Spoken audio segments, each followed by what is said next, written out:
When Anthony Edwards rolled up to Holy Spirit Preparatory School in Atlanta one crisp autumn afternoon, he expected only to catch a glimpse of the gym where he first fell in love with basketball. What he did not expect was to see Mr. Johnson, the custodian who had quietly believed in him during those awkward freshman months, still meticulously waxing the hardwood floor. Now 32 years old, yet unwavering in his routine. Anthony's breath caught in his throat.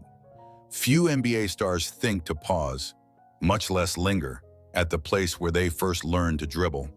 But Anthony knew exactly how much Mr. Johnson had given him when he was nothing more than a skinny 17-year-old with a dream. Anthony's black SUV eased into the parking lot just as a golden glow filtered through the tall windows of the old gym. He paused in the driver's seat, took a steadying breath, and glanced at his assistant, Malik, seated next to him. "You sure about this?" Malik asked, concern lacing his voice. Anthony nodded and ran a hand over his Minnesota Timberwolves cap. "I need to remember where it all began, why I play." Stepping out into the cool air, Anthony felt the faint scent of pine trees mixed with the distant aroma of cafeteria food. The brick facade of Holy Spirit Prep, now adorned with a sleek new metal sign, stood steadfast as ever. Inside, the hallways buzzed with after-school chatter, freshmen comparing math homework, varsity players discussing their prospects, coaches locking up equipment. Through it all, Anthony moved quietly, memories surfacing with each step. He passed a display case filled with banners and plaques. 2018 Georgia High School Player of the Year, First Team All-State, college scholarship offers. Each memento echoed his whirlwind rise from local standout to national sensation.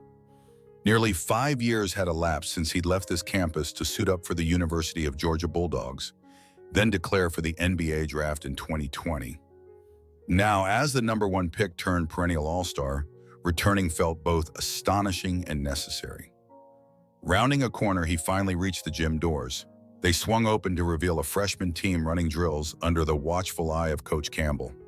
The floorboards gleamed under fluorescent lights, and the echo of bouncing basketballs filled the cavernous space.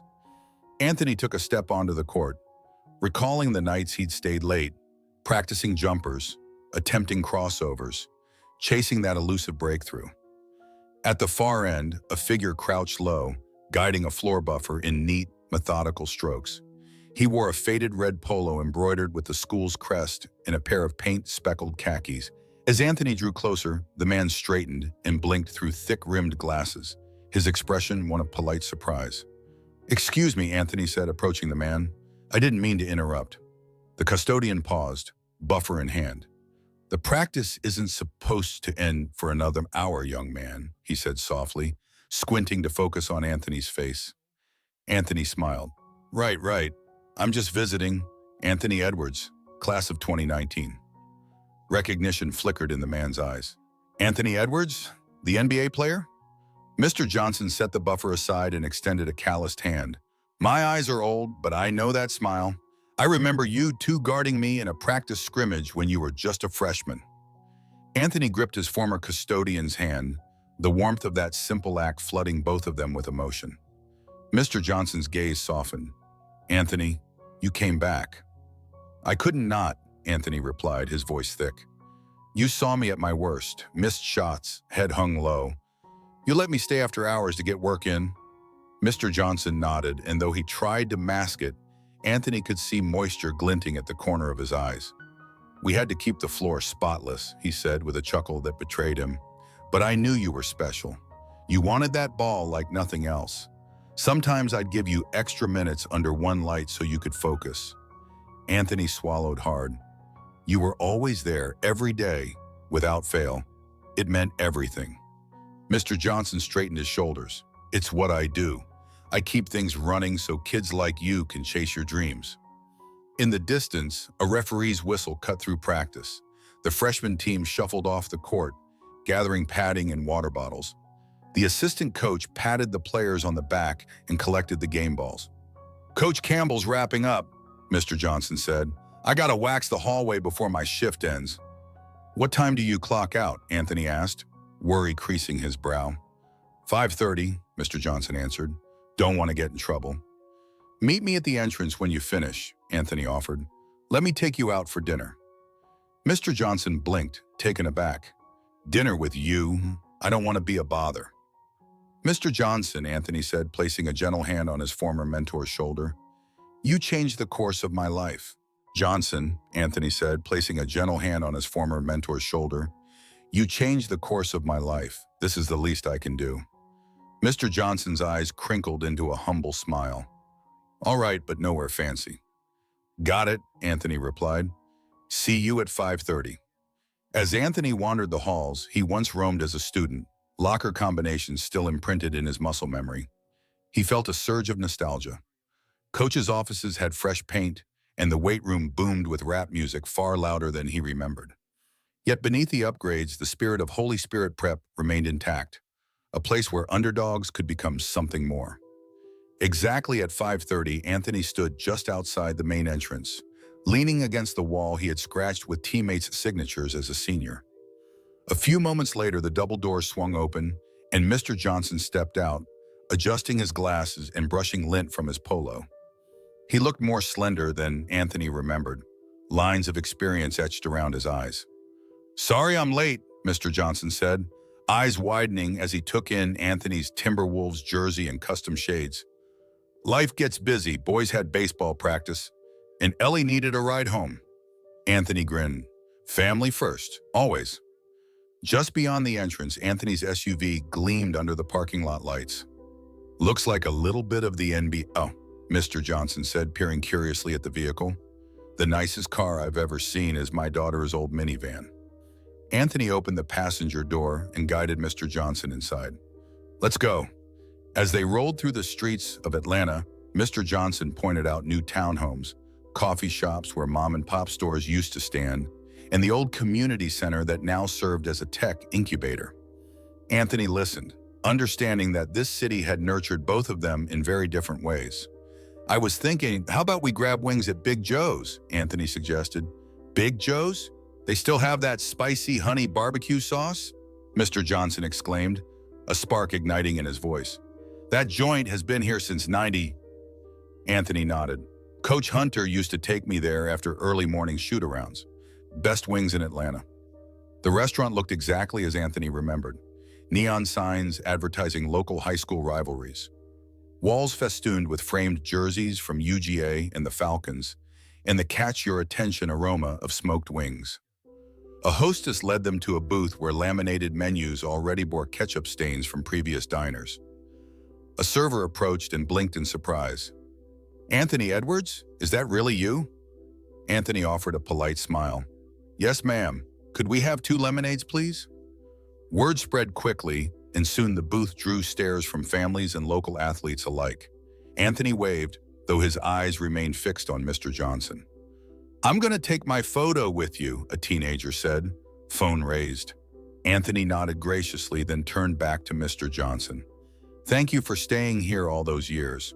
Why didn't you retire yet? Mr. Johnson sighed, rubbing the back of his neck. Retirement's a luxury. My wife, Ellie, and I have 2 children. Olivia's in middle school now, and younger Marcus just started kindergarten. The health benefits here help with Marcus's asthma, and it beats juggling odd jobs. Anthony's heart ached. Tell me more about your family. Mr. Johnson's eyes softened. Married for 10 years this December. Had a rough stretch when I took care of my mother. Lost her to breast cancer back in 2015. Ellie works part-time at the clinic. I'm the primary breadwinner. Custodial work's honest. I've built my life around it. Anthony swallowed. I remember evenings when I stayed shooting free throws, and you'd cover me with Gatorade so I wouldn't cramp. You never once complained. Mr. Johnson offered a bittersweet smile. I believed you could be special, so I gave you that extra time under the rim. I wanted you to know someone cared, even when the lights were off. Anthony closed his eyes briefly, recalling those dimly lit nights, the squeak of sneakers, the glare of one overhead bulb, the soft whir of the floor buffer somewhere behind him. That changed everything for me, he confessed, emotion thick in his voice. Because of you, I believed I could make it. As they dug into wings and fries, Anthony steered the conversation toward Mr. Johnson's personal journey. Growing up in Savannah, working at a paper mill as a teenager, then taking custodial roles at area schools before settling at Holy Spirit Prep in 2008. "I never thought I'd be a custodian my whole life," he admitted, "but this job gave me stability and the chance to see kids' lives change every day."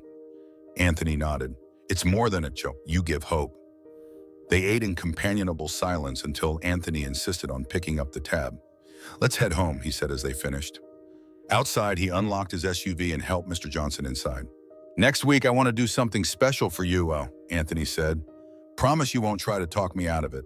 Mr. Johnson chuckled. "You've got a big heart, Anthony, but I don't deserve anything." "Don't sell yourself short," Anthony replied. "You deserve more than anything." That following Friday, Anthony organized a surprise assembly at Holy Spirit Prep's gym. Alumni, current players, coaches, and community leaders filed in, placing white roses along a large banner, reading "Thank you, Mr. Johnson," in crimson and gold. A projection screen displayed photos. Anthony as a scrawny freshman, never missing a practice. Mr. Johnson dribbling a basketball during a charity event. Anthony in his first Timberwolves jersey. The atmosphere buzzed with anticipation. When Mr. Johnson was guided onto the court, the crowd erupted. Shyly, he gazed around, eyes glistening at familiar faces. Anthony took the microphone. "Mr. Johnson was here every single day, sweeping floors, mopping lines, and sometimes staying late to let me practice. He told me I belonged when I wasn't sure of anything. Tonight, with the help of my foundation, we want to ensure he can step away from this floor, go home early, and spend time with his family." Loud applause echoed as Anthony announced that the Eat, Sleep, Play Foundation, his Atlanta-based nonprofit, would establish a lifelong care fund for Mr. Johnson, covering health expenses, home maintenance, and college savings for Olivia and Marcus. Further, the foundation would enhance the school's facilities, renovating the locker rooms and gym to honor his decades of dedication.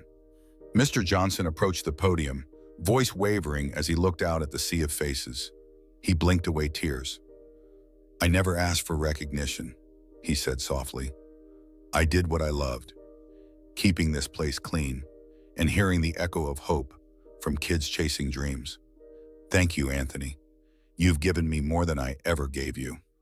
After the ceremony, Anthony lingered under the bright lights of the Chase Your Dreams mural, an image of himself soaring for a dunk, painted during his senior year. He realized that his greatest victory wasn't points scored or games won, but honoring someone whose quiet support had shaped his journey. In that moment, he vowed to pay the kindness forward. In the months that followed, the Eat, Sleep, Play Foundation expanded its programming throughout Georgia. Mobile basketball and tutoring vans, branded Chase Your Dreams, traveled to underserved neighborhoods, offering evening clinics in math, reading, and life skills alongside on-court training. Alumni from Holy Spirit Prep returned to campus to host youth camps, emphasizing work ethic, teamwork, and community involvement. Local businesses sponsored weekend meal programs, ensuring no child went hungry before or after practice. Holy Spirit Prep inaugurated the Johnson Leadership Scholarship, awarded annually to a senior who exemplified perseverance, academic excellence, and commitment to service, qualities Mr. Johnson had embodied. Mr. Johnson, now comfortably retired, returned each spring to present the scholarship and deliver brief remarks at graduation. "Success isn't always measured in points or trophies," he'd tell the crowd. "Sometimes it's measured by the lives you touch when the lights go down." Throughout the region, the Eat, Sleep, Play Foundation's impact blossomed. High school students who once struggled to afford gym fees now receive full scholarships. Families in rural counties, previously overlooked, welcomed mobile vans stocked with laptops and tutors during harsh winters. Local shelters partnered to offer heart health screenings, Anthony's nod to Mr. Johnson's late mother who had grappled with cancer. News outlets ran headlines lauding a young NBA star who gave back to his hometown, reinforcing the notion that athletes can be catalysts for change. Every summer, Anthony returned to Holy Spirit Prep to host an alumni versus current roster exhibition game.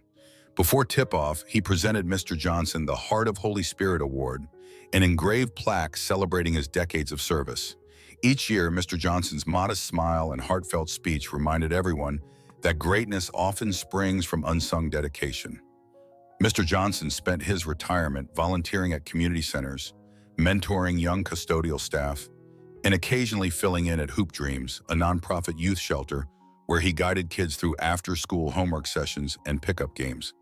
He never sought the spotlight, but people found him, children seeking advice, volunteers asking him to share his story, and journalists eager for a quote about humility and perseverance. Meanwhile, Anthony's star continued to rise. As he led the Timberwolves deep into the playoffs, he often closed interviews by saying that his proudest moment wasn't a game-winning shot, but the day he honored a man who believed in him before he had any accolades. His story became a textbook case in sports philanthropy, a reminder that compassion, time, and belief can transform lives as powerfully as any highlight reel. In classrooms across Georgia, educators cited the Eat, Sleep, Play model when designing community engagement programs. Social work students studied how pairing academic support with athletic mentorship could increase graduation rates. State officials invited Anthony to speak at youth leadership summits, where he emphasized that basketball was his vehicle, but his mission was community upliftment. In churches, community centers, and barbershops, conversations buzzed. Did you hear what Anthony did for his custodian? That's real. Headlines followed each new initiative: free summer camps, college prep scholarships, and partnerships with rural schools. Although Anthony's on-court exploits earned national headlines, equally compelling is the way he reinvested his platform back into Atlanta, the city that had given him his first dribble. Years later, when Anthony stood at a podium in Minneapolis, accepting the NBA's Community Assist Award, he recounted that afternoon in the gym. "I was just a kid, practicing free throws under a single light. Mr. Johnson noticed I stayed late, so he gave me extra minutes. He told me I belonged when I wasn't sure. Tonight I accept this award on his behalf, because true success isn't measured only in stats, but in lives we inspire." And so the tale of Anthony Edwards and Mr. Johnson seeded a legacy wider than any arena could contain.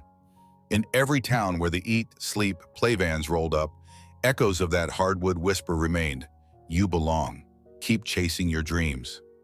Because in the end, Anthony understood that greatness is not just what you do with the ball, but how you pass on opportunity when the court goes dark.